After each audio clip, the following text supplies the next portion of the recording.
নমস্কার বন্ধুরা, অনিফার্স world YouTube চ্যানেলে আপনাদেরকে স্বাগত। বিধানসভা নির্বাচন 2026-এ বিএলওদের জন্য আবার গুরুত্বপূর্ণ নির্দেশিকা জারি হলো। বুথ লেভেল অফিসারদের দায়িত্ব এবং করণীয় কী সেটা একদম স্পষ্টভাবে জানিয়ে দিল নির্বাচন কমিশন। আমি এক এক করে সব পয়েন্ট আলোচনা করছি। মূল তিনটি বিষয় নিয়ে এই নির্দেশিকা দেওয়া হয়েছে। 1 নম্বর, ভোটার স্লিপ বিতরণকে কেন্দ্র করে, যেখানে বলা হচ্ছে যে বাড়ি বাড়ি গিয়ে ইলেক্টরসদেরকে ভোটার স্লিপ বিতরণ করতে হবে। 2 নম্বর, পোল ডের 5 দিন আগে ভোটার স্লিপ বিতরণ পর্ব শেষ করে দিতে হবে। 3 নম্বর, ভোটারের বাড়িতে গিয়ে রেজিস্টার্ড ভোটারকে না হলে ওই বাড়িরই অন্য কোনো অ্যাডাল্ট ভোটারকে ভোটার স্লিপ বিতরণ করা যাবে। কোনো মাইনরের হাতে কিন্তু ভোটার স্লিপ দেওয়া যাবে না।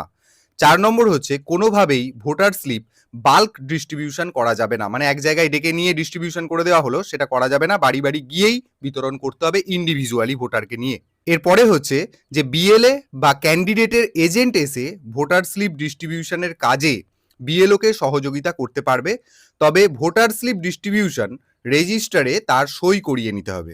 আর ভোটার স্লিপ আনডিস্ট্রিবিউটেড থাকলে সেগুলি রিটার্নিং অফিসারকে ফেরত দিয়ে দিতে হবে। এবার আমি পোলিং স্টেশনে অ্যারেঞ্জমেন্ট নিয়ে বিএলওদের কি দায়িত্ব সেটা আপনাদেরকে বলে দিচ্ছি। দেখুন, এখানে 2 নম্বর পয়েন্টটাতে বলা হচ্ছে, প্রথমে বলা হচ্ছে যে ওয়েবকাস্টিং এবং ক্যামেরা সেটআপ নিশ্চিত করতে হবে এবং তার জন্য সেক্টর অফিসারের সাহায্য নেওয়া যাবে। 2 নম্বর হচ্ছে যে ওয়েবকাস্টিং এবং ক্যামেরা অ্যারেঞ্জমেন্টের জন্য বিএলও এবং সেক্টর অফিসার রিটার্নিং অফিসারকে সার্টিফিকেট দেবেন তখনই যখন ক্যামেরা সঠিক স্থানে বসানো এবং সেটা প্রপারলি ফাংশনাল হবে। 3 নম্বর হচ্ছে পোলিং পার্টি বুথে ঢোকার পর তাদেরকে সাহায্য করবেন সব সেট আপ করে নেওয়ার জন্য। আর 4 নম্বর, ভোটিং কম্পার্টমেন্টের কাছে কখনোই হাই ভোল্টেজ লাইট বা টিউব লাইট যেন না থাকে, এটা দেখে নিতে হবে, নাহলে ভিভিপ্যাট বিগড়ে যেতে পারে। এরপর ভোটদানের গোপনীয়তা সম্পূর্ণ বজায় থাকবে। ভোটিং কম্পার্টমেন্টের ভিতর এমন আলো ব্যবস্থা করতে হবে, মানে গোপনীয়তা থাকবে, খুব হাই ভোল্টেজ আলো দেওয়া যাবে না, এমন আলো দিতে হবে যাতে আবার ভোটিং কম্পার্টমেন্টে মেশিনপত্র দেখার ক্ষেত্রে বা ভোটদানের ক্ষেত্রে কোনো অসুবিধা না হয়, সেই পরিমাণ সাফিসিয়েন্ট লাইটের ব্যবস্থা করতে হবে।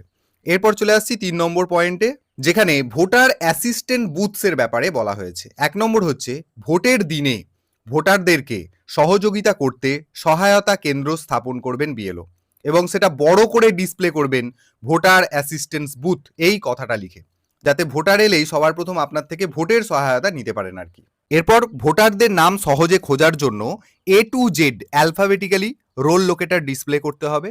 তারপর রিটার্নিং অফিসারের কাছে ভোটার স্লিপ ফেরত চলে গেলে পুনরায় সেই স্লিপ আর বিতরণ করা যাবে না।